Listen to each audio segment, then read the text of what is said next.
Pag nagkatrabaho ka na, eto dapat una mong gawin.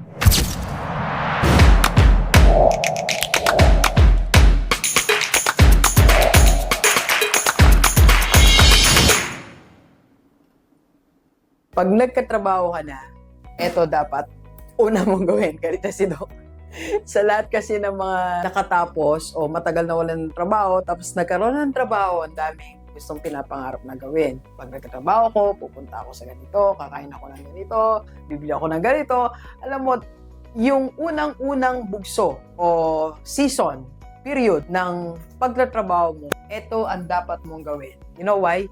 Kasi pag hindi mo to ginawa, pinalampas mo, pagkaya magtrabaho, madami kang excuses, so mangyayari, matatabunan ng matatabunan to. Okay? So ano ang dapat nating gawin? So, unang-una, pagka nagkatrabaho tayo, nagbisaya na po si Doc, increase natin yung cash flow natin. Marami kasi sakit natin, no? Bawa, nagkatrabaho tayo, tapos nagsweldo tayo ng 20,000 or 30,000.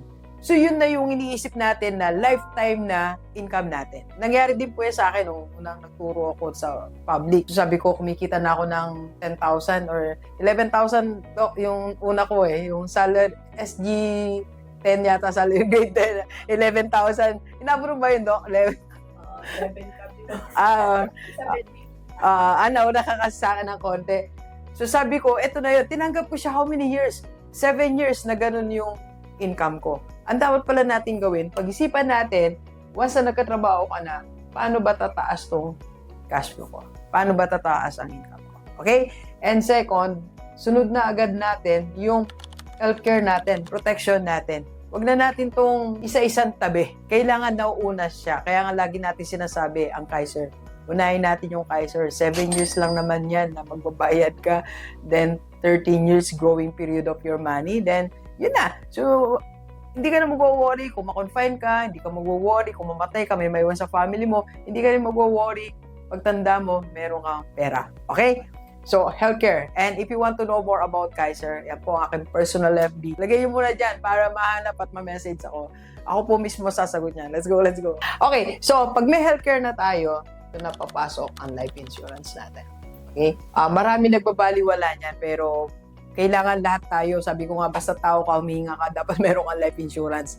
And dito nga sa healthcare, kasama na po yan. And of course, sunod natin, manage natin ang ating mga utang. Pagka nagkatrabaho tayo, alam ko kasi bago tayo magtrabaho, may utang na tayo, di ba? Tama po ba? So sa lahat ng mga bago pa nagkatrabaho, may utang ng kay Juan, kay Pedro, kay i-manage na natin. Ano yun natin? Ayusin muna, magbawas tayo. And of course, kailangan meron tayong emergency fund. Yan ang wala tayo mga Pilipino. Alam nyo, to be honest, no, ako 40 years old na ako, 40 plus, nung nagkaroon ako ng emergency fund. Imagine mo, hindi ko siya iniisip talaga. Busy-busy ako sa trabaho, busy-busy ako sa kakaganito, kakaaral, pero kinalimutan ko yung emergency fund. And of course, kailangan meron tayong investment. Okay? So, ito po ang ating, kung titinan natin, ito po yung pundasyon natin, ito po yung hagdan-hagdang pundasyon ng pera natin na dapat bago tayo or pag the moment na ma-hire ka, ito na gagawin natin. Doc, paano ba gagawin natin yan? Anong specific na diskarte natin? Okay? So, paano ba tayo mag-start? Doc, sige, may trabaho na ako, pero paano ko ba yan i-start? Start natin, kung ito ikaw po, dapat hanapin natin tamang community, tamang tao, tamang grupo ng tao. Kasi napaka-influential po ng taong una mong sinamahan nung magkatrabaho ka. Sa lahat ng mga matagal na nagtatrabaho, tingnan nyo po yung naging group nyo. Di ba naging ganun na din tayo? Nung nasa public po ako, syempre may mga friends, no? So yung una ko talagang natutunan dyan, after 3 or 6 months, nakapag-loan.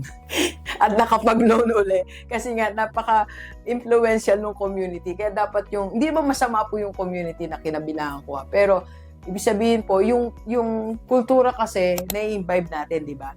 So, kailangan yung community natin ay talagang nagre-ready sa future, nag-aaral paano maging stable financially, yan dapat nating matagpuan. And of course, meron tayo dapat right investment.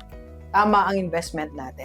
Marami nag-i-invest pero hindi natutuloy kasi nga mali ang sinimulang investment. Okay? May mga pag-aaral po tayo dyan. You just go back to my vlogs. Marami na tayong tinuro about that. And of course, right system or activities ang gagawin natin. Okay? So, tama dapat mga activities natin. Dapat tama yung cash flow na idadagdag mo. Tama yung pag-iipon na gagawin mo. Tama yung sunod-sunod na gagawin natin. Okay? Alright, Gilivers. And if you want to know more about this po, mag-PM lang kayo. Yan po ang personal FB. Ngayon, nasa IMG office tayo. IMG Makati. Dito po ang office natin. Gusto po meet si Doc. Nandito lang po ako. Twice a month. Saturday, mag-PM ka lang sa personal FB ko. And if you want to start your Kaiser, and if you want to join IMG Rockstar Committee, let's go, let's go. Kape po tayo, kape po.